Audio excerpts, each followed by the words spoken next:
Kubor nakaslem jong unongsan hima.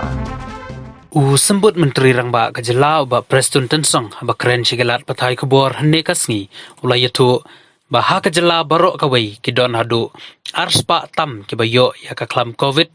ke basya sumar ha ki hospital ba per ha Kajela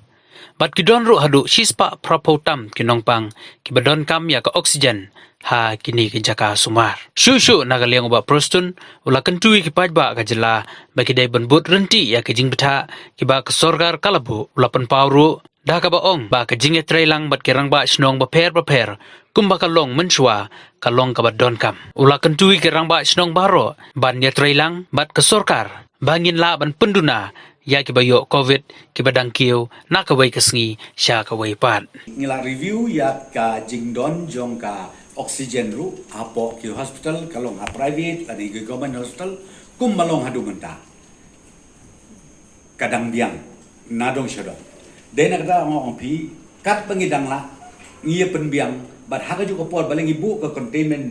containment measures ru kolong bang ngim kwa ba kini ki positive cases kin yai kiu na ka wei kasngi sya ka wei pat kasngi bat kum balong menta ki badon hapo hospital ki poi komba ars pa ngutam haduk menta kasngi komba ars pa ngutam ki badon hapo hospital tinantam de tangata shispa prapotam ki badon hapo ko oksigen shispa prapotam ki badon hapo ko oksigen tinakat kadao ka ka bangakwa bantong nakabenta kinong snong joge jelami kala jungi sngau bahasim khia ya kani namar kani kajing spread uni virus kalong ka basir kai hadu kata-kata bat phimdei ban yelakai sngau bah burom ya ka kajing betha nakaliang joge sorkar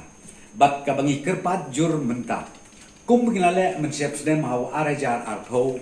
dah ka jing telang bat ki borsnong ki borthau ki sunjuk ki nong sanchar snong nang ta ki komiti jong ki borsnong apok jelam jong ka we dong we po we urang masnong ngia tre kamlang baro mentana kalian sorkar di kerpat juru ba ki borsnong ki borthau apok jelam jong we po we urang masnong hapo ka jelam kala jongi bakin sngobha ban ya tre sitom lang bat ke sorkar knang ba nginla ya kabat penhiar ya ke jingdon kini ki positive cases kabanang kiu na kawai kaski sa kawai pat kaski